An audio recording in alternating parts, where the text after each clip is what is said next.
நல்லவர், அவர் கிருபை என்றும் உள்ளது. ஆண்டவராகிய இயேசு கிறிஸ்துவின் நாமத்தினால் உங்கள் ஒவ்வொருவருக்கும் அன்பின் வாழ்த்துக்கள். தேவனுடைய கிருபையும் சமாதானமும் உங்களுக்கு பெருகுவதாக. இன்று மார்ச் மாதம் 14ஆம் தேதி சனிக்கிழமை. பிரியமானவர்களை, இந்த நாளிலே நாம் தியானிக்கும் வசனம் 1 பேதுரு 5வது அதிகாரம் 10வது வசனத்தின் பின்பகுதி. கொஞ்ச காலம் பாட அனுபவிக்கிற உங்களை சீர்படுத்தி, ஸ்திரப்படுத்தி, பலப்படுத்தி நிலைநிறுத்துவாராக. ஒரு அருமையான வசனம்.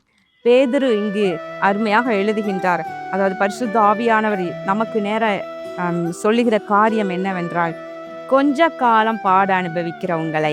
அப்போ என்ன அர்த்தம்னா, தேவ பிள்ளைகளுக்கு பாடுகள் உண்டு, அதை நம்ம மறந்துவிடக்கூடாது. உண்மையான தேவ பிள்ளைகள், விசுவாசிகள் பாடுகளே இல்லாமல் நம்ம சந்தோஷமாகவே எல்லா நேரமும் இருக்க முடியாது. பாடுகள் உண்டு. ஏன் பாடுகள் உண்டு? அதற்கு முந்தின வசனத்துல பாருங்க, 8-9வது வசனத்துல, அதாவது உங்கள் எதிராளியாகிய பிசாசானவன் கெர்ச்சிக்கிற சிங்கம் போல எவனை விழுங்கலாமோ என்று வகை தேடி சுற்றித் திரிகிறான். விசுவாசத்தில் உறுதியாயிருந்து அவனுக்கு எதிர்த்து நில்லுங்கள். உலகத்தில் உள்ள உங்கள் சகோதரரிடத்திலே அப்படிப்பட்ட பாடுகள் நிறைவேறி வருகிறதென்று அறிந்திருக்கிறீர்களே. எதனால பாடுகள் அப்படின்னு சொன்னா, எதிராளி ஆகிய பிசாசானவன் எப்படி இருக்கிறானா, அவன் கெர்ச்சிக்கிற சிங்கம் போல எவனை விழுங்கலாமோ என்று வகை தேடி சுற்றி வருகிறான். இந்த விசுவாசத்திலேருந்து இவங்களை எப்போ விழ வைக்கலாம், வலிவு போக வைக்கலாம், எதில் இவங்களை வீக்கா ஆக்கலாம் என்று சொல்லி அவன் அப்படி பலமா சுற்றி சுற்றி வருகின்றான். அதனால சில பாடுகள், சில பிரச்சனைகள், அவன் நமக்கு விரோதமாக சில பிரச்சனைகள் அப்படி எழுப்பி விடுகிறான். அப்படி சவாலாக நின்று சில நேரம் செயல்படுகின்றான். எதிராளி ஆகிய பிசாசு சில நேரங்களில் குறைச்சலை உண்டு பண்ணும் வகையில் பல விதங்களில் எதிர்கிரியைகளை செய்கின்றான். இப்படியெல்லாம் வாழ்க்கையில் இருக்கும் பொழுது சில பாடுகள் வர்றது உண்டுதான்.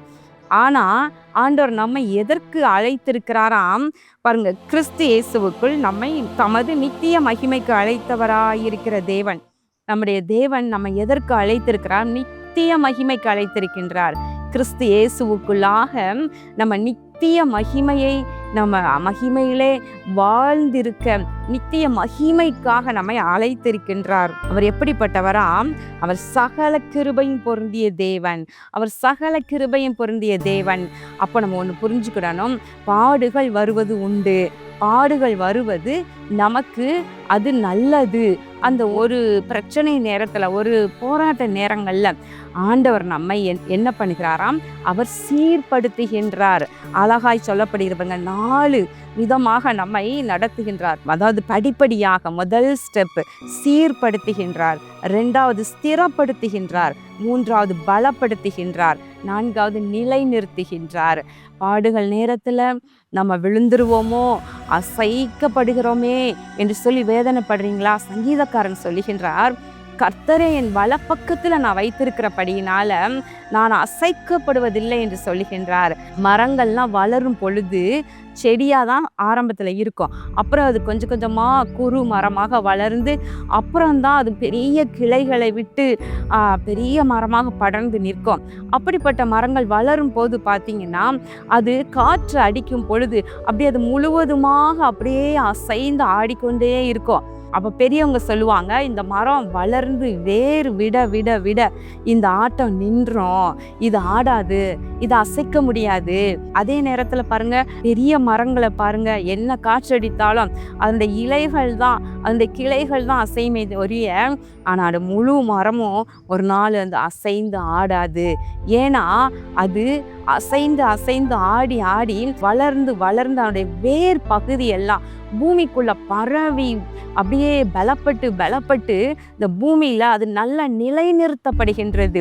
அதனால புயல் அல்லது பெருங்காற்று, பெரும் மழை வரும் பொழுது கூட அந்த மரமானது அழகாக அசையாமல் நின்று கொண்டிருக்கிறது.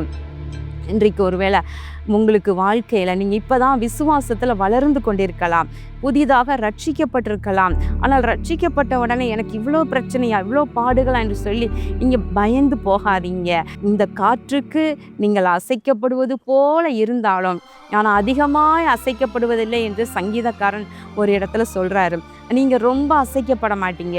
ஆண்டவர் உங்களை சீர்படுத்துகிறார். எதெல்லாம் உங்களை சரிப்படுத்தணுமோ, ரட்சிக்கப்படுவதற்கு முன்பதாக இருந்த உங்களுடைய குணாதிசயங்கள் எல்லாம் எதெல்லாம் சீர்படணுமோ, கோபம் அதிகமாக இருந்திருக்கலாம், அல்லது நீங்கள் வேக வேகமாக எடுத்த உடனே என்ன பேச என்று தெரியாமல் அதிகமாக பேசுகிறவங்களா இருக்கலாம், அல்லது உங்களுடைய செய்கைகள் எல்லாம் இன்னும் குணப்படாமல் இருக்கலாம். அப்போ கர்த்தர் உங்களை எல்லாம் முதல்ல சீர்படுத்துகிறாரு.